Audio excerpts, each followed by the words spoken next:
Welcome to the Company Law and Secretarial Practice. I'm Dr. Indrani Katti. So in this video, I'm going to discuss with all of you that the prospectus subject. So prospectus, in fact, it is very important from the company point of view, right? So how it is on and how does it work? What is prospectus? And without this, what happens? What is the importance of prospectus? As well as the rules related to this, and what are the matters or the contents of prospectus, what are the different terminologies used in prospectus in connection with prospectus, right? So all these things I'm going to discuss in this video. So let us look at the definition, right? So prospectus is defined in Companies Act 2013. So that section is section 2 subsection 70 of Companies Act 2013 defines prospectus means any document described or issued as a prospectus. It means it is any document which is issued as a prospectus. It means it can be anything, right? But it is issued as a prospectus and includes a red herring. What is it?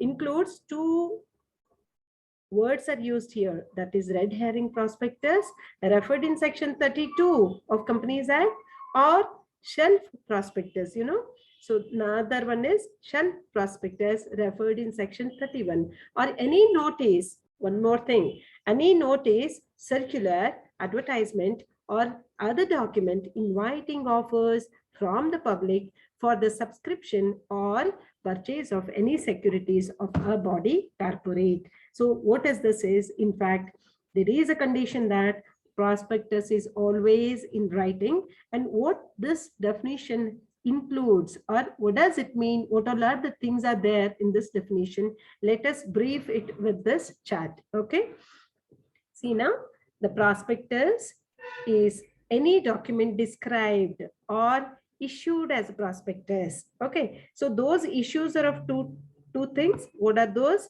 One is red herring prospectus. Section 32 explains what is red herring, and one more document is or shelf prospectus, that is covered in section 31 of Companies Act. Or it can be any notice, circular, advertisement, or other document. See, all these things are under the purview of prospectus only, connected words only, right? So this is all is covered in the definition of prospect. So what happens with all this? These are all the documents, any one of these documents inviting offers. The last one, this is inviting offers from the public for the subscription of or purchase of any securities of a body corporate. So what is securities? Securities means what? The question comes here. The prospectus is not just related with the equity shares. It is related with other securities also, like debentures and all, right? So that is why securities includes the financial securities, equity shares, debentures, preference shares, bonds, etc., etc. So all these are covered under the prospectus only. Whenever the company wants to raise the capital by issue of these securities, it has to prepare a prospectus. But there is a condition when it has to prepare and when not, right? When not to prepare this. This is all dealt in next slides. Okay, so this is all about meaning. In nutshell, what we can tell is it is a document which is issued as a prospectus that is inviting public to subscribe for its capital.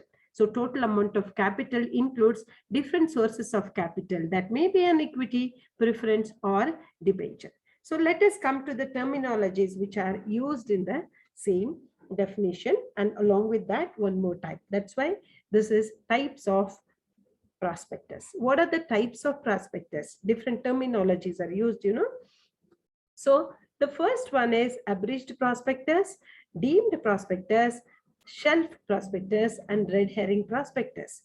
So these words are there in the definition too, right? So section 2 subsection 1 defines what do you mean by abridged prospectus. So it defines that abridged prospectus means a memorandum. It is a memorandum. It is a document containing such salient features. Salient feature is nothing but Important features of a prospectus. It means the contents of prospectus, how the prospectus is there. In the same way, the important features of a prospectus are all there in the abridged prospectus, as may be specified by who specified this? The authority, that is Securities Exchange Board of India. So this specifies, the Securities and Exchange Board of India specifies what must be there in the abridged prospectus, right? So that is why abridged prospectus means a memorandum containing such salient features of a prospectus as may be specified by the Securities and Exchange Board by making regulations in this behalf. So that is what we call it as abridged prospectus, right? So let us come to the another term, that is deemed prospectus. It is defined in section 25 of Companies Act, right? So section 25 states that document containing offer of securities for sale. The company offers securities for sale. So when a document specifies, when a document gives an offer to the public, right? So about what? Sale of securities. So this is what is known as deemed prospectus. So where a company allots or agrees to allot any securities of a company with a view to all or any of those securities being offered for sale to the public, or any document by which the offer for sale to the public is made shall for all purpose be deemed to be prospectus issued by the company. It is the word deemed itself tells you it is deemed is nothing but presumed that it is also a prospectus. So that's why it is a document. It is a document which gives an offer of securities for sale to the public. So the document which offers the securities, right, to sell itself is known as deemed prospectus. Let's come to the another term, that is another type, that is section 31 defines, 31 of the Companies Act 2013 defines shelf prospectus, So the word shelf is used here. Shelf is nothing but one or two or one or more issues are made. So a kind of shelf is made, right? So within a prescribed period of time, that is within a year, different issues are made. So this is called as shelf prospectus. Let us look at the definition given in section 31. It means a prospectus in which, right, in respect of which the securities or class of securities, the securities or class of securities, different types of securities, equity, preference may be there, and different classes are there, different face values are there. Those are all called as class of securities. Included therein are issued for subscription in one or more issues over a certain period. So without the issue of further prospectus. So this is what is in one or more issues over a period of, over certain period. Certain period is nothing but it should not cross 1 year, right? So within a period of 1 year, if different issues are made by the company, then if that document is there, that document itself is called as shelf prospectus, right? So now coming to the next one, that is red herring prospectus. Section 32 of Companies Act defines red herring prospectus. What does it mean? It means a prospectus which does not include complete particulars of the quantum or price of the securities included therein. What does it mean? It is a document, it is a prospectus, but which will not provide the information, complete information about the quantity of the shares and what is the price of the securities. Shares may be there, debentures may be there, whatever. Quantum, that is quantity of securities, is not mentioned. Complete clear picture is not given in that document. So such a document is called as red herring prospectus. No price, no quantity, right? So let us come to the simple meaning of prospectus. Going through all this, so thus we will decide that we will come to know that what is prospectus. Thus, a prospectus is a document or an invitation to investors to invest their savings in company shares and debentures. This is what did you understand here is? Yes, it is a document or an invitation to whom? To investors For what purpose? To invest what to? Their savings in companies, shares and debentures. So this is a document which invites, which offers, right, an opportunity for the investment in the company shares and debentures. It is an appeal to the investors to subscribe towards the shares of the company, towards the debentures of the company, whatever, towards the securities of the company.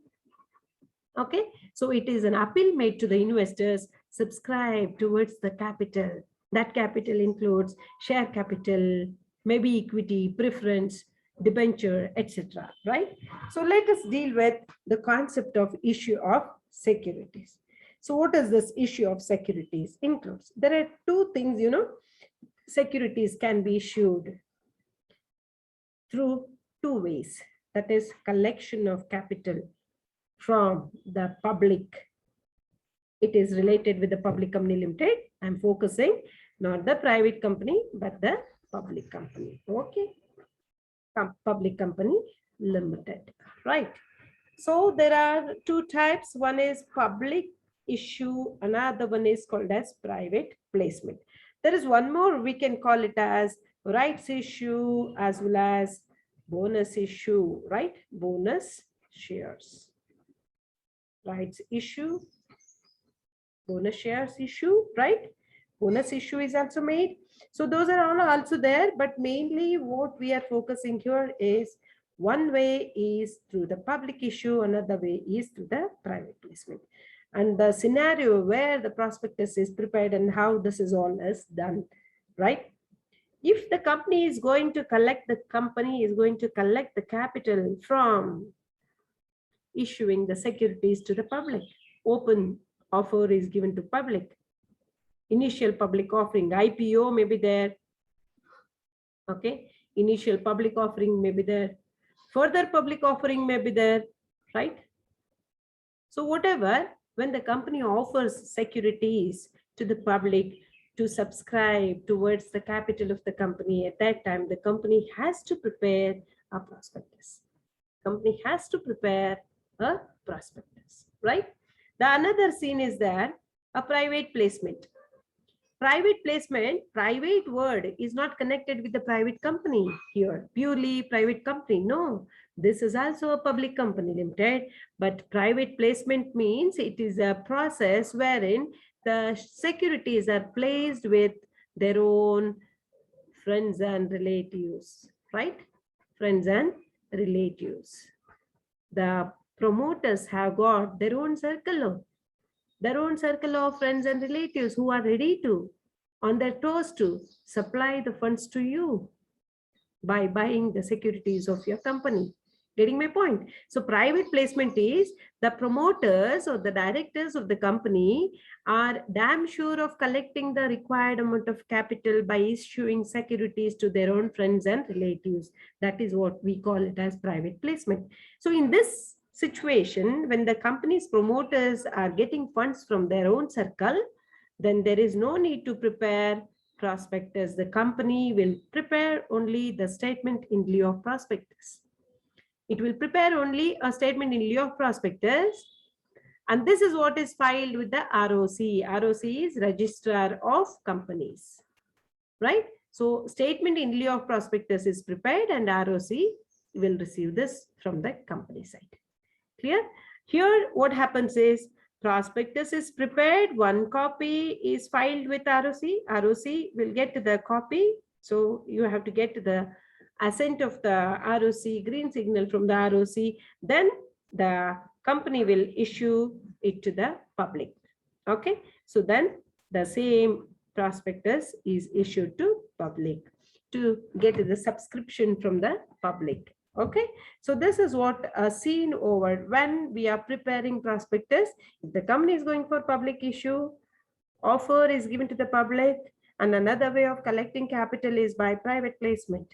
So if you're going for private placement, no need to prepare prospectus, only a statement is okay.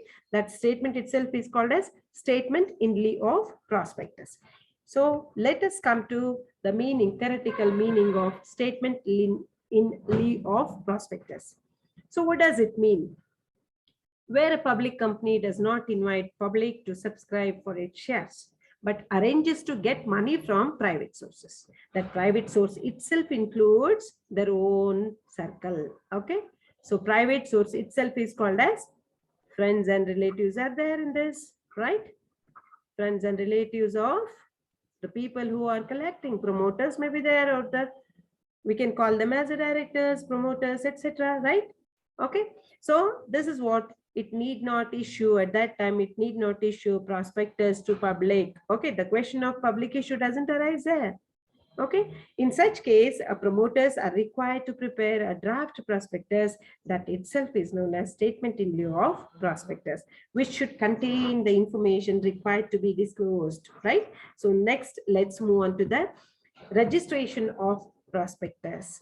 So how the next step after preparation of either prospectus or the statement in lieu of prospectus, first it is to be filed with the ROC. A copy of the prospectus must be filed with the ROC on or before its publication. Before issuing it to the public, you need to file it with the ROC. The copy sent for registration must be signed by every person whose names are there as director or proposed director of a company, or by his agent authorized in writing, right? So authorized agent will be there, attorney may be there, right? So along with certain documents, this is also filed. The next question arises, what are all there in the prospectus? What matters are stated in the prospectus or contents of prospectus? So this is mainly categorized into three parts. One is general, one more is connected with a part. Let me go through this slide, then we will go to the other slides, right? So section 26, subsection 1 of Companies Act 2013 states that every prospectus issued by or on behalf of a public company shall be dated and signed, right? So what is important here? The prospectus should be dated and signed, okay? Signed by the persons who are authorized to sign in that. The names are stated in the prospectus, okay?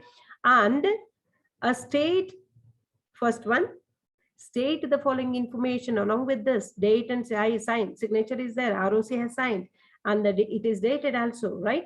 And the required amount of signatures are also taken from directors whose names are written over there, and the solicitor may be there, right? Whatever important persons are there, experts are, their names are there in that prospectus. Next is state the following information. Along with all that, what is very much required is the following information is also mentioned in the prospectus. What are those general informations only? What is this? Names and address of the registered office. Yeah, which company prospectus it is. And the company secretary name, chief finance officer name, auditors, who are the auditors, who are the legal advisors, who are the bankers, who are the trustees, if any, right?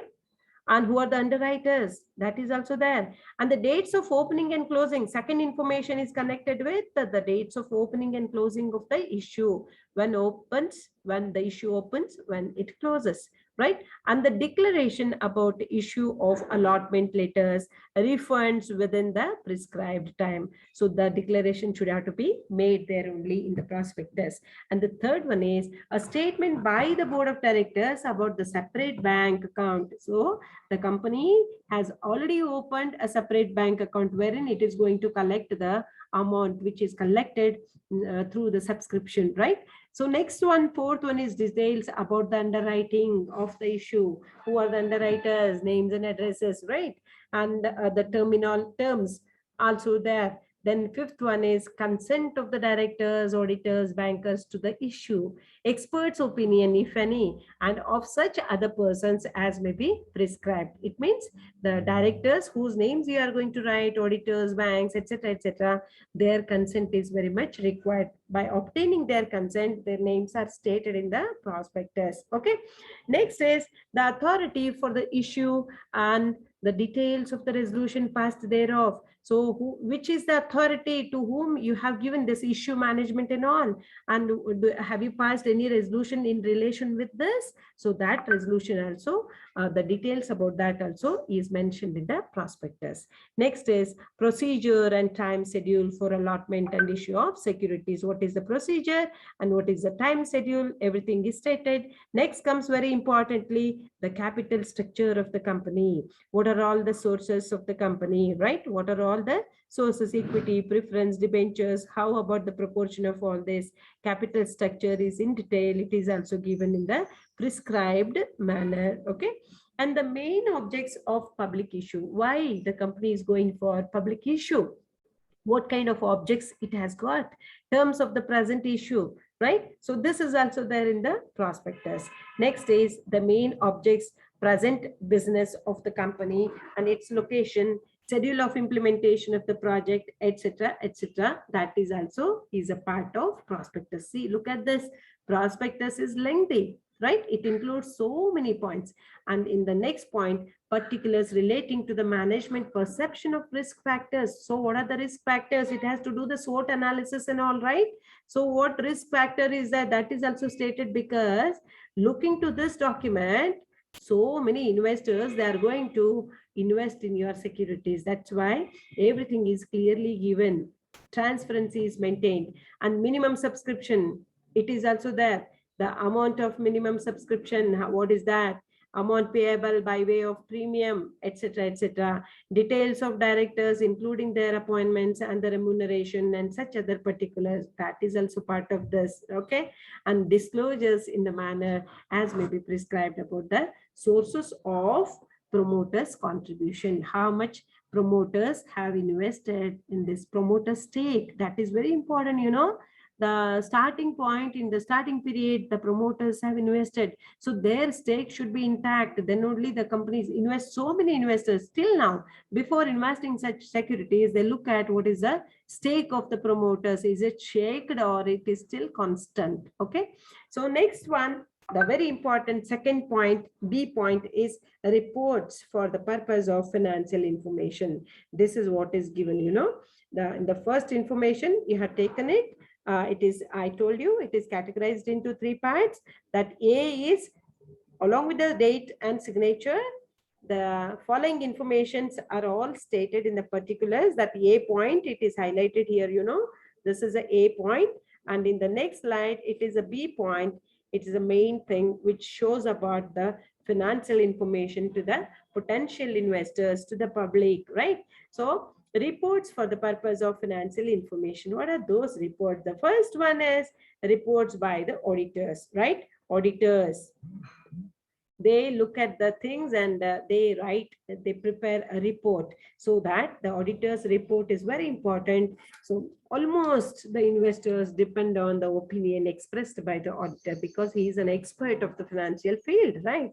So accounts, everything is known to an auditor. So if he certifies that, or if he prepares a report and opines, he expresses his opinion, then the people will believe. Okay, so that's why reports by an auditor is very important. That is also part of the prospectus. Next, reports relating to the profits and losses, you know, profits and losses for each of the 5 financial years, right? So if it is already existing company, if it is going for further offer, right? IPO and FPO is there, further public offer, then it has to give a 5 years record, financial records should be there. And that is also a report is prepared on the profits and losses. Okay.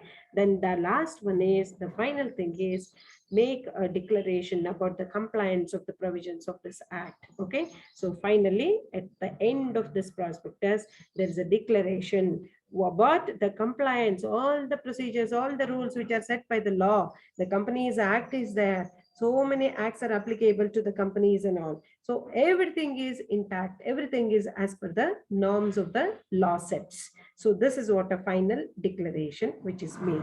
So all these are called as contents or the matters which are stated in the prospectus. In short, in nutshell, you can learn that the general information, in that the names of the company, registered office, and the names of the auditors, directors, everything will be there. Okay, solicitor, Every details will be there in the general information. Then it comes to the capital structure. What is the combination of different sources of capital, how the company has planned to raise the capital, or else if it has got already an existing company, it has got a capital structure that is also disclosed to the potential investors. Then comes the objects, terms, everything we have discussed, particulars of the issue, company management and its projects, and management perception of risk factor, and financial information, liability for untrue statements in the prospectus. This is also part of the prospectus, you know, all this is liability is also included in this. So next comes the liabilities for misstatement in the prospectus. What kind of liabilities are there? You know, the liabilities are categorized broadly into two parts, that is civil liability, and one more is called as criminal liability. Okay, civil liability and criminal liability. Civil liability is against the company and against the directors, promoters, and the experts, right? So for what it is the liability for misstatement in the prospectus. So what is this? The things which should not be stated, all colorful, or what do you see? The things which mislead the people, public, to invest in your company. So such colorful words which are not true, untrue things are stated in the prospectus at that time. The people who are involved in this preparation of prospectus and signature are also there in that prospectus are of directors, promoters, and experts, financial experts, auditor, and the legal advisor, that is solicitor. He will also be going to sign it. Okay, so the risk is involved about them also. Okay, so liability, civil liability is against the company and against the directors or promoters and experts. Okay, against the company, let us look at when the liability is against the company. This is again two types. One is rescission of the contract, one more is claim for contract, claim for damages. So the people who have put into losses, they can claim for damages. Okay, the other one is against the directors, promoters, and experts is there now. In that also three options, three things are there. One is damages, claim for damages, claim for compensation, and damages for non-compliance. Non-compliance is the law sets are not in the framework, right? As per the norms, we need to prepare, we need to be there. So if it is not there, then we call it as non-compliance of the document. Okay, so for that, damages should have to be paid, that is amount is to be paid. And next one, in this damages, two categories, two types are there. One is for fraudulent misrepresentation, one more is for innocent misrepresentation. So let us in short deal with the criminal liability. So what is all about the criminal liability? Listen, very, very dangerous it is. Criminal liability is where a prospectus issued, circulated, or distributed includes any statement which is untrue, which is not right. There is no truth at all. Okay, so which is untrue, right? And misleading in form or context in which it is included, or where any inclusion or omission included, any words may be included, or any word which is very much required but that is omitted. Okay, that is not there. Omission of any matter is likely to mislead. What is that? The things which are mentioned in the prospectus, they are misleading, or the omission of a word misleads the public. Okay, every person who authorizes the issue of such prospectus shall be liable under section 447 of Companies Act 2013. What it says, you know, if it leads to fraud,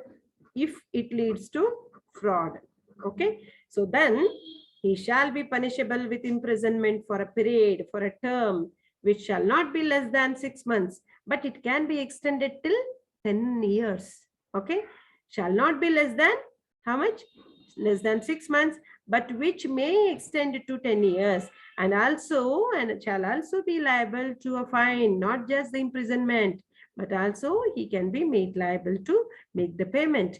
That is, fine is also imposed on that, which shall not be less than the amount involved, and you know, the amount involved in the fraud, but which may extend 3 times, which may extend to 3 times the amount involved in the fraud. This is what is criminal liability. A person can be kept behind the bars for minimum of 6 months.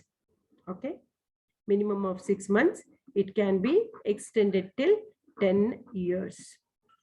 This is one thing. Another one is a penalty or a fine. Fine is how much? The amount which is included in the fraud.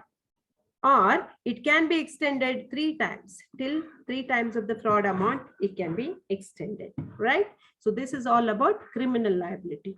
Let us come to the civil liability. Section 35, subsection 1, where a person has subscribed for securities of a company acting on any statement included or the inclusion or omission of any matter in the prospectus which is misleading and has sustained any loss or damage as a consequence thereof, the company and every person who is a director of the company, right, who has authorized himself to be named in the prospectus as a director, okay, and is a promoter of a company or has authorized to issue the prospectus, or he may be an expert.